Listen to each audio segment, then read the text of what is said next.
Hi guys, just stopping in to make a quick video to show you how to make hand sanitizer in two different ways. So first, we're going to need a spoon. We're going to need a 1/3 measuring cup. A cup.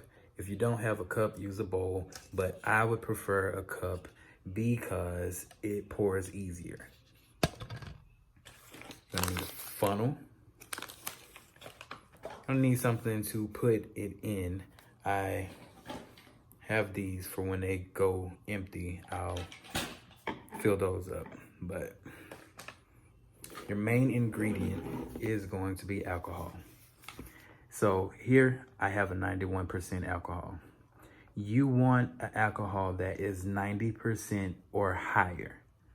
You can use a 70% alcohol, but if you do, you're going to need to put more of the alcohol into your hand sanitizer base and less of the aloe vera to, make up for what you don't have, make up for what you lack. And your last ingredient, of course, is aloe vera gel. If you do not have aloe vera gel or you cannot find it in the stores, if you know someone or have a grandmother who has an aloe vera plant, you can get the plant.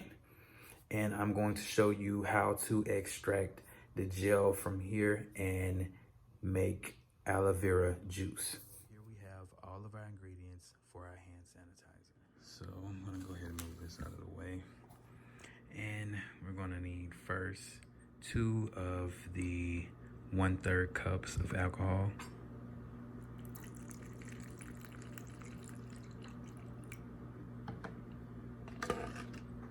I'm using one hand here, y'all. That's 1. You gotta follow up with 1 more of those. Careful, careful. That is 2. Start off with 1/3 cup of the aloe vera gel. You see that consistency? Make sure we get 1/3. Gonna add that into our cup here.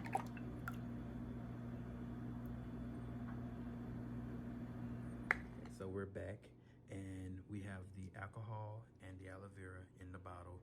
It was better to shake the bottle once we had it inside, more so than stirring it in the cup.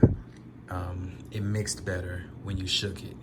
And right now I'm actually going to add a little bit of essential oil lavender. I'm going to add 3 drops of lavender oil. And we'll be right back. And we're going to give this another good shake.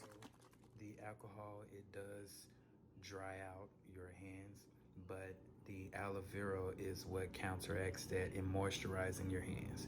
If you put too much of your essential oil into your hand sanitizer, your hands will dry out. So you don't want to put too much oil because you already have the alcohol, which already dries out your hands.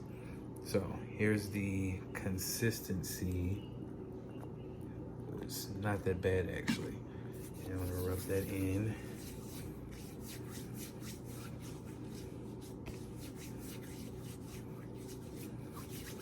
And you wanna let that dry. Back for a quick second, about to position this camera so I can get started on that second way to make the hand sanitizer. Again, I am doing this with one hand, so we're just going to cut a slice.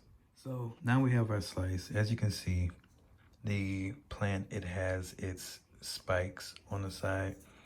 You do want to be careful with these because they can stick you and it is not pleasant.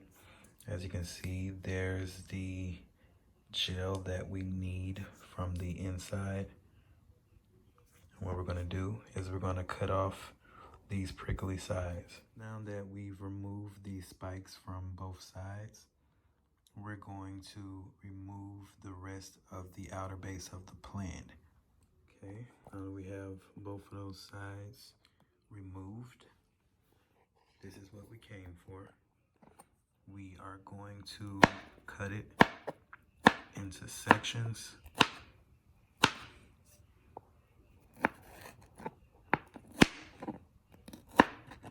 Again, I am doing this with one hand. And we're going to take this and we are going to blend it. And we have our aloe vera cut up and put into our blending cup. I'm gonna add a very little amount of water to that.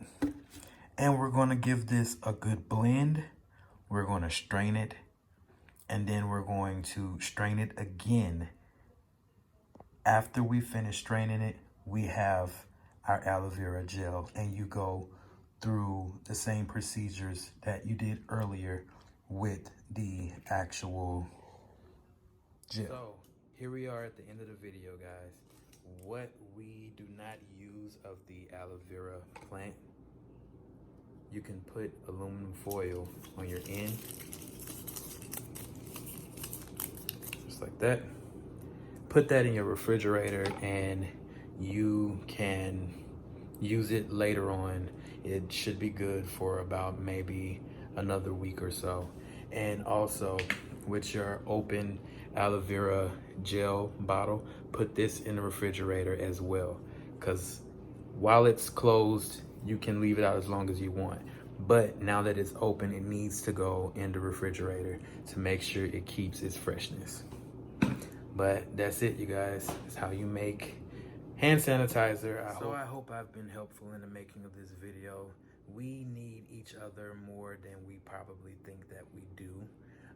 Making videos like this and keeping people informed on things that can help prevent the spread of coronavirus is the first step to making sure that we all are living a healthy life that doesn't involve coronavirus. I just pray for you and your family, and you do the same for me and mine. And I'll see you guys later.